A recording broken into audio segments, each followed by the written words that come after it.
ओम श्री गणेशाय नमः। नमस्कार दोस्तों, स्वागत है आप सभी का हमारे चैनल भक्ति ज्ञान में। दोस्तों, आज मैं आपको चैत्र कृष्ण गणेश संकष्टी चतुर्थी व्रत की कथा सुना रहा हूँ, जिसमें हम मकरध्वज नामक राजा की कथा सुनेंगे। पार्वती जी ने पूछा कि हे गणेश जी, चैत्र कृष्ण चतुर्थी को गणेश जी की पूजा कैसे करनी चाहिए? इस दिन भोजन क्या करना चाहिए? चैत्र मास के गणपति देवता का क्या नाम है? उनके पूजन आदि का क्या विधान है? सो आप मुझसे कहिए। गणेश जी ने कहा कि हे महादेवी, चैत्र कृष्ण चतुर्थी के दिन विकट नामक गणेश जी की पूजा करनी चाहिए। दिन भर व्रत रखकर रात्रि में षोडशोपचार से पूजन करना चाहिए। ब्राह्मण भोजन के अनंतर स्वयं व्रती को इस दिन पंचगव्य गौ का गोबर, मूत्र, दूध, दही, घी पान करके रहना चाहिए। यह व्रत संकट नाशक है। इस दिन शुद्ध घी के साथ बिजोरे नींबू का हवन करने से बांझ स्त्रियां भी पुत्रवती होती हैं। हे शैलपुत्री, इसका इतिहास बहुत विचित्र है। मैं उसे कह रहा हूँ। इसके स्मरण मात्र से ही मनुष्य को सिद्धि मिलती है। प्राचीन काल में सतयुग में मकरध्वज नामक एक राजा हुए। वे प्रजा पालन के प्रेमी थे। उनके राज में कोई निर्धन नहीं था। चारों वर्ण ब्राह्मण, क्षत्रिय, वैश्य, शूद्र अपने अपने धर्मों का पालन करते थे। प्रजाओं को चोर, डाकू आदि का भय नहीं था। प्रजा स्वस्थ रहती थी। सभी लोग उदार, सुंदर, बुद्धिमान, दानी और धार्मिक थे। इतना सुंदर राज्य शासन होते हुए भी राजा को पुत्र की प्राप्ति नहीं हुई। तत्पश्चात महर्षि याज्ञवल्क्य जी की कृपा से उन्हें कालांतर में एक पुत्र की प्राप्ति हुई। राजा राज्य का भार अपने मंत्री धर्मपाल पर सौंपकर विविध प्रकार के खेल खिलौने से अपने राजकुमार का पालन पोषण करने लगे। राज्य शासन हाथ में आ जाने के कारण मंत्री धर्मपाल धन धान्य द्वारा समृद्ध हो गए। मंत्री महोदय को एक से एक बढ़कर 5 पुत्र हुए। मंत्री पुत्रों का धूमधाम के साथ विवाह हुआ और वे सब धन का उपभोग करने लगे। मंत्री के सबसे छोटे लड़के की बहू अत्यंत धर्मपरायण थी। चैत्र कृष्ण चतुर्थी आने पर उसने भक्ति पूर्वक गणेश जी की पूजा की। उसका पूजन और व्रत देखकर उसकी सास कहने लगी, अरे क्या तंत्र मंत्र द्वारा मेरे पुत्र को बस में करने का उपाय कर रही है? बार बार सास के निषेध किए जाने पर भी जब बहू न मानी तो सास ने कहा, अरे दुष्टा, तू मेरी बात मान नहीं रही है। मैं पीट कर तुझे ठीक कर दूंगी। मुझे यह सब तांत्रिक अविचार पसंद नहीं है। इसके उत्तर में बहू ने कहा, हे सासू जी, मैं संकट नाशक गणेश जी का व्रत कर रही हूँ। यह व्रत अत्यंत फलदायक होता है। अपनी पुतोहू की बात सुनकर उसने अपने पुत्र से कहा कि हे पुत्र, तुम्हारी बहू जादू टोने पर उतारू हो गई है। मेरे कई बार मना करने पर भी वह दुराग्रह बस नहीं मान रही। इस दुष्टा को मार पीट कर ठीक कर दो। मैं गणेश को नहीं जानती, ये कौन है और इनका व्रत कैसे होता है? हम लोग तो राजकुल के मनुष्य हैं, फिर हम लोगों की किस विपत्ति को ये नष्ट करेंगे? माता की प्रेरणा से उसने बहू को मारा पीटा। इतनी पीड़ा सहकर भी उसने व्रत किया। पूजनोपरांत वह गणेश जी का स्मरण करती हुई उनसे प्रार्थना करने लगी कि हे गणेश जी, हे जगतपति, आप हमारे सास ससुर को किसी प्रकार का कष्ट दीजिए। हे गणेश्वर, जिससे उनके मन में आपके प्रति भक्ति भाव जागृत हो।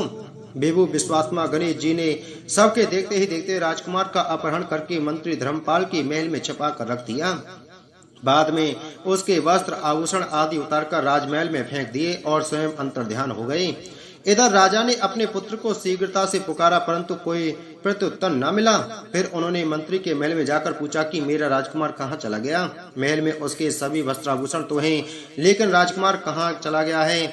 किसने ऐसा निंदनीय कार्य किया है? हाय, मेरा राजकुमार कहाँ गया?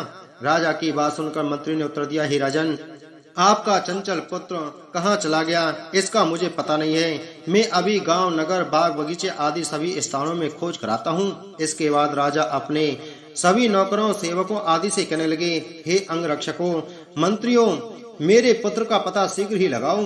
राजा का आदेश पाकर दूत लोग सभी स्थानों में खोज करने लगे। जब कहीं भी पता न लगा तो आकर राजा से डरते डरते निवेदन किया कि महाराज, अपहरणकारियों का कहीं सुराग न मिला। राजकुमार को आते जाते किसी ने नहीं देखा। उनकी बातों को सुनकर राजा ने मंत्री को बुलवाया। मंत्री से राजा ने पूछा कि मेरा राजकुमार कहाँ है? हे धर्मपाल, मुझसे साफ साफ बता दे कि राजकुमार कहाँ है। उसके वस्त्राभूषण तो दिखाई पड़ते हैं, केवल वही नहीं है। अरे नीच, मैं तुम्हारा वध कर डालूंगा, तेरे कुल को नष्ट कर दूंगा, इसमें जरा भी संदेह नहीं है। राजा द्वारा डांट पड़ने पर मंत्री चकित हो गया। मंत्री ने सर झुकाकर कहा कि हे भूपाल, मैं पता लगाता हूँ। इस नगर में बालक अपहरणकर्ताओं का कोई गिरोह नहीं है और न ही डाकू आदि रहते हैं। फिर भी हे प्रभु, पता नहीं किसने ऐसा नीच कर्म किया और न जाने वह कहाँ चला गया। धर्मपाल ने आकर महल में अपनी पत्नी और पुत्रों से पूछा। अपनी सभी बहुओं को बुलाकर भी उसने पूछा कि यह कर्म किसने किया है। यदि राजकुमार का पता नहीं लगा तो राजा मुझ अभागे के वंश का विनाश कर देंगे।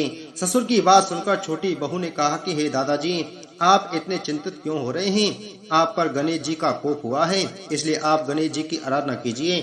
राजा से लेकर नगर के समस्त स्त्री पुरुष बालक वृद्ध संकट नाशक चतुर्थी का व्रत विधि पूर्वक करें तो गणेश जी की कृपा से राजकुमार मिल जाएंगे।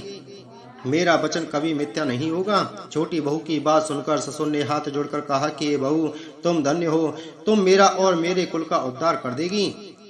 गणेश जी की पूजा कैसे की जाती है? हे सुलक्षणी, मुझे बताओ। मैं मंद बुद्धि होने के कारण व्रत के महत्व को नहीं जानता हूँ। हे कल्याणी, हम लोगों से जो भी अपराध हुआ है उसे क्षमा कर दो और राजकुमार का पता लगा दो। तब सब लोगों ने कष्ट नाशक गणेश संकष्टी चतुर्थी का व्रत करना आरंभ किया। राजा सहित समस्त प्रजाजनों ने गणेश जी की प्रसन्नता के लिए व्रत किया। ऐसे गणेश जी प्रसन्न हो गए। सब लोगों के देखते ही देखते उन्होंने राजकुमार को प्रकट कर दिया।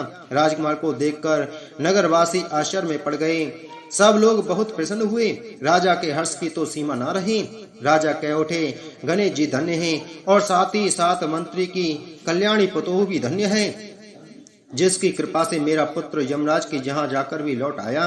अतः सब लोग इस संतानदायक व्रत को निरंतर विधि पूर्वक करते रहे। श्री कृष्ण ने कहा कि हे राजा युधिष्ठिर, त्रिलोकी में इससे बढ़कर कोई दूसरा व्रत नहीं है। हे कुरुकुल दीपक, आप भी अपने लिए कलेशों के समनार्थ इस व्रत को अवश्य कीजिए। श्री कृष्ण जी के मुख से इस कथा को विस्तार पूर्वक सुनकर युधिष्ठिर ने बड़े ही भक्ति भाव से चैत्र कृष्ण चतुर्थी का व्रत किया और गणपति की कृपा से अपने खोए हुए राज्य को पुनः प्राप्त कर लिया। बोलो गणेश भगवान की जय। पार्वती जी ने पूछा कि हे गणेश जी, चैत्र कृष्ण चतुर्थी को गणेश जी की पूजा कैसे करनी चाहिए? इस दिन भोजन क्या करना चाहिए? चैत्र मास के गणपति देवता का क्या नाम है? उनके पूजन आदि का क्या विधान है? सो आप मुझसे कहिए। गणेश जी ने कहा कि हे महादेवी, चैत्र कृष्ण चतुर्थी के दिन विकट नामक गणेश जी की पूजा करनी चाहिए। दिन भर व्रत रखकर रात्रि में षोडशोपचार से पूजन करना चाहिए। ब्राह्मण भोजन के अनंतर स्वयं व्रती को इस दिन पंचगव्य गौ का गोबर, मूत्र, दूध, दही, घी पान करके रहना चाहिए। यह व्रत संकट नाशक है। इस दिन शुद्ध घी के साथ बिजोरे नींबू का हवन करने से बांझ स्त्रियां भी पुत्रवती होती हैं। हे शैलपुत्री, इसका इतिहास बहुत विचित्र है। मैं उसे कह रहा हूँ। इसके स्मरण मात्र से ही मनुष्य को सिद्धि मिलती है। प्राचीन काल में सतयुग में मकरध्वज नामक एक राजा हुए। वे प्रजा पालन के प्रेमी थे। उनके राज्य में कोई निर्धन नहीं था। चारों वर्ण ब्राह्मण, क्षत्रिय, वैश्य, शूद्र अपने अपने धर्मों का पालन करते थे। प्रजाओं को चोर, डाकू आदि का भय नहीं था। प्रजा स्वस्थ रहती थी। सभी लोग उदार, सुंदर, बुद्धिमान, दानी और धार्मिक थे। इतना सुंदर राज्य शासन होते हुए भी राजा को पुत्र की प्राप्ति नहीं हुई। तत्पश्चात महर्षि याज्ञवल्क्य जी की कृपा से उन्हें कालांतर में एक पुत्र की प्राप्ति हुई। राजा राज्य का भार अपने मंत्री धर्मपाल पर सौंपकर विविध प्रकार के खेल खिलौने से अपने राजकुमार का पालन पोषण करने लगे। राज्य शासन हाथ में आ जाने के कारण मंत्री धर्मपाल धन धान्य द्वारा समृद्ध हो गए। मंत्री महोदय को एक से एक बढ़कर 5 पुत्र हुए। मंत्री पुत्रों का धूमधाम के साथ विवाह हुआ और वे सब धन का उपभोग करने लगे। मंत्री के सबसे छोटे लड़के की बहू अत्यंत धर्मपरायण थी। चैत्र कृष्ण चतुर्थी आने पर उसने भक्ति पूर्वक गणेश जी की पूजा की।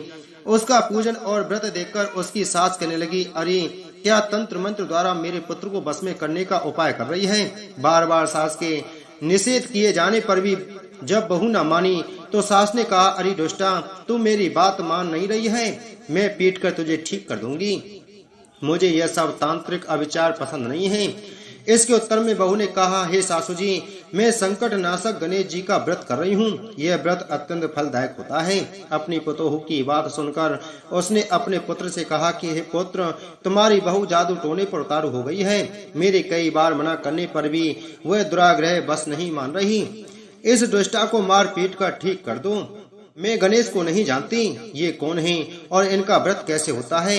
हम लोग तो राजकुल के मनुष्य हैं, फिर हम लोगों की किस विपत्ति को ये नष्ट करेंगे? माता की प्रेरणा से उसने बहू को मारा पीटा। इतनी पीड़ा सहकर भी उसने व्रत किया पूजनोपरांत वह गणेश जी का स्मरण करती हुई उनसे प्रार्थना करने लगी कि हे गणेश जी, हे जगतपति, आप हमारे सास ससुर को किसी प्रकार का कष्ट दीजिए।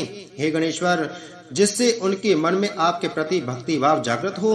बेबू विश्वात्मा गणेश जी ने सबके देखते ही देखते राजकुमार का अपहरण करके मंत्री धर्मपाल के महल में छिपा कर रख दिया। बाद में उसके वस्त्र आभूषण आदि उतारकर राजमहल में फेंक दिए और स्वयं अंतर्ध्यान हो गए। इधर राजा ने अपने पुत्र को शीघ्रता से पुकारा, परंतु कोई प्रत्युत्तर न मिला। फिर उन्होंने मंत्री के महल में जाकर पूछा कि मेरा राजकुमार कहाँ चला गया। महल में उसके सभी वस्त्राभूषण तो हैं, लेकिन राजकुमार कहाँ चला गया है? किसने ऐसा निंदनीय कार्य किया है? हाय, मेरा राजकुमार कहाँ गया? राजा की बात सुनकर मंत्री ने उत्तर दिया, हे राजन, आपका चंचल पुत्र कहाँ चला गया इसका मुझे पता नहीं है। मैं अभी गांव, नगर, बाग, बगीचे आदि सभी स्थानों में खोज कराता हूँ। इसके बाद राजा अपने सभी नौकरों, सेवकों आदि से कहने लगे, हे अंगरक्षकों, मंत्रियों, मेरे पुत्र का पता शीघ्र ही लगाओ। राजा का आदेश पाकर दूत लोग सभी स्थानों में खोज करने लगे। जब कहीं भी पता न लगा तो आकर राजा से डरते डरते निवेदन किया कि महाराज, अपहरणकारियों का कहीं सुराग न मिला। राजकुमार को आते जाते किसी ने नहीं देखा। उनकी बातों को सुनकर राजा ने मंत्री को बुलवाया। मंत्री से राजा ने पूछा कि मेरा राजकुमार कहाँ है? हे धर्मपाल, मुझसे साफ साफ बता दे कि राजकुमार कहाँ है। उसके वस्त्राभूषण तो दिखाई पड़ते हैं, केवल वही नहीं है। अरे नीच, मैं तुम्हारा वध कर डालूंगा, तेरे कुल को नष्ट कर दूंगा, इसमें जरा भी संदेह नहीं है। राजा द्वारा डांट पड़ने पर मंत्री चकित हो गया। मंत्री ने सर झुकाकर कहा कि हे भूपाल, मैं पता लगाता हूँ, इस नगर में बालक अपहरणकर्ताओं का कोई गिरोह नहीं है और न ही डाकू आदि रहते हैं। फिर भी हे प्रभु, पता नहीं किसने ऐसा नीच कर्म किया और न जाने वह कहाँ चला गया। धर्मपाल ने आकर महल में अपनी पत्नी और पुत्रों से पूछा। अपने सभी बहुओं को बुलाकर भी उसने पूछा कि यह कर्म किसने किया है। यदि राजकुमार का पता नहीं लगा तो राजा मुझ अभागे के वंश का विनाश कर देंगे। ससुर की बात सुनकर छोटी बहू ने कहा कि हे दादाजी, आप इतने चिंतित क्यों हो रहे हैं? आप पर गणेश जी का कोप हुआ है, इसलिए आप गणेश जी की आराधना कीजिए। राजा से लेकर नगर के समस्त स्त्री, पुरुष, बालक, वृद्ध संकट नाशक चतुर्थी का व्रत विधि पूर्वक करें तो गणेश जी की कृपा से राजकुमार मिल जाएंगे। मेरा वचन कभी मिथ्या नहीं होगा। छोटी बहू की बात सुनकर ससुर ने हाथ जोड़कर कहा कि ये बहू, तुम धन्य हो, तुम मेरा और मेरे कुल का उद्धार कर देगी। गणेश जी की पूजा कैसे की जाती है? हे सुलक्षणी, मुझे बताओ। मैं मंद बुद्धि होने के कारण व्रत के महत्व को नहीं जानता हूँ। हे कल्याणी, हम लोगों से जो भी अपराध हुआ है उसे क्षमा कर दो और राजकुमार का पता लगा दो। तब सब लोगों ने कष्ट नाशक गणेश संकष्टी चतुर्थी का व्रत करना आरंभ किया। राजा सहित समस्त प्रजाजनों ने गणेश जी की प्रसन्नता के लिए व्रत किया। ऐसे गणेश जी प्रसन्न हो गए। सब लोगों के देखते ही देखते उन्होंने राजकुमार को प्रकट कर दिया। राजकुमार को देखकर नगरवासी आश्चर्य में पड़ गए। सब लोग बहुत प्रसन्न हुए। राजा के हर्ष की तो सीमा न रही। राजा कह उठे, गणेश जी धन्य हैं और साथ ही साथ मंत्री की कल्याणी पुतोह भी धन्य है, जिसकी कृपा से मेरा पुत्र यमराज के जहाँ जाकर भी लौट आया। अतः सब लोग इस संतानदायक व्रत को निरंतर विधि पूर्वक करते रहें। श्री कृष्ण ने कहा कि हे राजा युधिष्ठिर, त्रिलोकी में इससे बढ़कर कोई दूसरा व्रत नहीं है। हे कुरुकुल दीपक, आप भी अपने लिए कलेशों के समनार्थ इस व्रत को अवश्य कीजिए। श्री कृष्ण जी के मुख से इस कथा को विस्तार पूर्वक सुनकर युधिष्ठिर ने बड़े ही भक्ति भाव से चैत्र कृष्ण चतुर्थी का व्रत किया और गणपति की कृपा से अपने खोए हुए राज्य को पुनः प्राप्त कर लिया। बोलो गणेश भगवान की जय।